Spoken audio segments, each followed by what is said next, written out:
And now, ladies and gentlemen, please be seated. I would like to introduce our president, Frank Camerano. Welcome to the 37th Annual Business Person of the Year and Legislative Breakfast. Very loud. Congratulations to all the year's honorees who have been chosen by their chamber for the tireless volunteer service they have been putting in to make their community a better place to live and a place where business can prosper. Remember, we give the venue, but your chamber bestows the honor. I suppose over all the years added up, many folks have received them, but only one per year per community. So let's have an applause for all the honorees. Congratulations.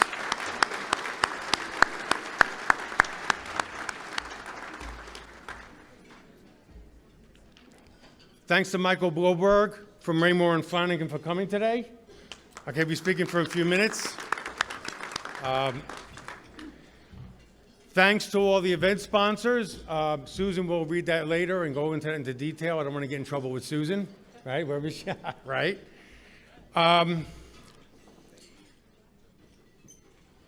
So here we are, right? Julie introduced me, and many of you know the Chambers is a chamber event. I'm a past president of the East Meadow Chamber of Commerce. I'm proud of it. That's probably, honestly, I mean, even though I'm up here today in front of all hundreds of people, that's probably, short of family and all, my greatest accomplishment.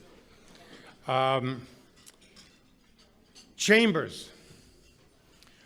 We get involved in a non-profit organization to support our communities and the businesses in them. Why do we do this? Thanks. Thank you. Well, we're part of the communities, right? The idea of grassroots effort from the ground up being the best way to support communities, businesses supporting their communities, is the way to go. But the truth is, the commitment we make is not just, to the chamber and, what you want to do to support the businesses. It's to each other. And, I've been hitting a lot of chambers lately, and we need more of that. The more successful chambers, we go through hard times, tend to be closer, personally closer to each other. I'm speaking from experience from mine getting back, but the truth is, this is what I see all around Nassau County. We need each other, okay? No one's paying us to do what we do. And just remember that. Now, when it comes to support for the businesses, the nuts and bolts of what we do, it's hard for a chamber to do that on your own. And we've been talking seemingly for years about what the council can do for the chambers to help the chamber support small businesses, right? Well, let me tell you, Julie introduced me, and there's no bigger critic of myself than myself. We can do better, we will do better. Truth is, people that know me or know of me expect more from me, and you're going to get it, okay? And just like all your other organizations, our success is from our organization working together, but our limitations or our failures are on the president's shoulders. And I'm not saying we're failing, by all means we're not, but we could do more, and we will. When it comes to business, things that have come up in newsletters, Northwell Health, working on plans where discounted health plans for chambers and their businesses. We're working on that. Problems with chambers, just in general, we're all having them. Working with chambers, there's certifications and classifications and classes you can take to really backing up and take a look at what we're really doing moving forward. A lot of chambers nowadays didn't have the advantages that I had coming up, and many of us have had, where the structure was built in ahead of us. So they're starting new, kind of on their own, and it's not fair to them. So we're here to help. There's organizations around that we've been working with that help businesses for nothing, help chambers for nothing. You know, some are here tonight, you know, today, this morning, and we're going to be more active in bringing them to all of you. Now, geez, it seems like forever we've been talking about promoting the businesses and promoting the events in our downtowns. And it's been like pulling teeth to get people involved in the government to help us. And I'm not talking locally, I'm talking maybe upstate or whatever. Where's the money going to come from and all that? It's not locally, Bruce, I promise that. It's not. So, here's what we came up with. Explore Long Island. If you flip over your program, you're going to see it on the back. You're going to see it all over the place on all the signs. We developed this in-house in Nassau County. We're going to Nassau County, Suffolk County. What this is going to do for chambers is be a way to promote what you're doing locally, your events. Every member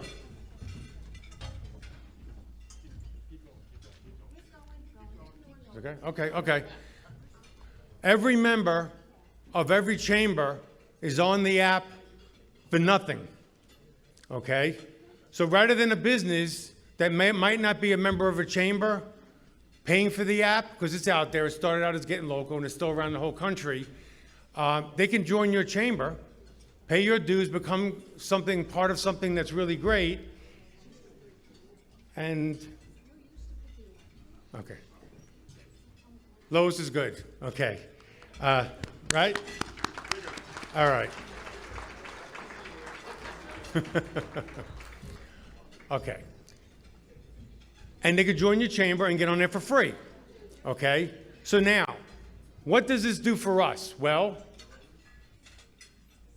you know, the times are changing, everyone's on their phones. You know, look around you, everybody's on their phone. I was on my phone a minute ago, I shouldn't be, but it was. So, that being said, you know, we've been working with local newspapers. I just saw Stu. And this doesn't replace anything. It fills in a hole that's missing, right? People come in and cruise like we're in Woodbury right now. If they're near Woodbury, the Woodbury Chamber, you know, Woodbury Chamber of Commerce is here. And, you know, events going on in their community are going to start popping up on their phone if they're on the app. Looking for businesses, looking for restaurants, looking for hairstylists, looking for everything on there it's going to be. It's not going to hopefully be about Google anymore, okay? We don't want that. Nothing against Google, but we don't want that, right? We want people shopping and partying and enjoying they're right here in Nassau County. You can download the app, the QR code. Every chamber in the next, I don't know, few days is going to start getting emails. We could have sent an email out and had every chamber load themselves up, but instead, we didn't do that. We did it for you. Okay, so you're going to be getting emails. You're going to be on there. What you do with it, you can start loading your members in the next week or so after that. You know, Jerry's here someplace. I don't know, the room's pretty big. Jerry Alfassi? Where are you, Jerry? There he is. Jerry's on our committee, on my board, of course. He's been working with Vito and Pete from Getting Local on the app. They're here somewhere, too. Where are you guys? I don't even know where they are. The room's big. Oh, there they are. Okay. Thank God for them. We're going to make it as easy as possible for this to happen. Okay? Count on it. This is, when your members hear about this and you're going to tell them, we're going to tell them, we're going to be across Nassau County and, of course, Suffolk eventually. Who brought this to them? You did. The Nassau Council did. The chambers did. Okay? This is something you can hang your hat on. Now, I'm going to wrap this up. A few things. We've been working on grants. The town of Oyster Bay has come up with an idea. I know Joe's here someplace, right? There he is, right? Here we go. They were the first with the idea to support the chambers directly. That's pretty much winding itself. That's pretty winding up. It's going to be a great program. We're involved with that. Maybe, you know, initially we were going to probably get involved with dispersing the money, but it looks like we're just going to be involved in helping them administer or whatever, which is great. Whatever way it works, it's going to be wonderful for Chambers. We've been talking to Gender Center, which will go down the list of everyone who's here, Town of North Hempstead, about doing the same thing. We were going to take the Oyster Bay plan and take it to Town of North Hempstead. Town of North Hempstead, she's going to need help. Okay? If your Chambers in the Town of North Hempstead and you have council folks up there, there's going to be a time relatively soon when a proposal is going to come up. It's going to be to help small businesses like Oyster Bay's doing. It's going to be to help Chambers. And if any one of them is considering voting against it, remind them that they don't want to do that. Okay? I don't know if Don's here or not. I don't know if you've seen Don. Okay. So, and then we're going to talk to Don probably next week about the same thing. To wrap it up, and how it's going to segue here, since COVID, you know, Dennis has been, you know, doing okay. He's doing okay, but I've been kind of running front for us for the past 2 or 3 years. And it's been great, and it's been trying, but let me tell you, you know, I've been dealing with the county for the past 3 years. And I don't say dealing with it sounds bad. That's actually a very good experience. But let me tell you, the past 10 months, the experience has changed because there's a light at the end of the tunnel. We're dealing with folks and there's real gains we're making. You know, you've heard about from me for sure, about the $600,000 grant that's coming through Chambers, for Chambers through us, to help the small business in Nassau County, okay? The idea started a long time ago. The grant actually got filled out initially from us by Eric, but not until the past 10 months has this program really come to fruition, you know? And thankfully, you know, for Bruce Blakeman and his team, they've been great with us all along, putting up with us at times, me for sure, but it's been a wonderful experience. And ever since, you know, he's taken the helm, everything's looking great from my standpoint. And I want to thank him and his team for that. I'm sorry, sir.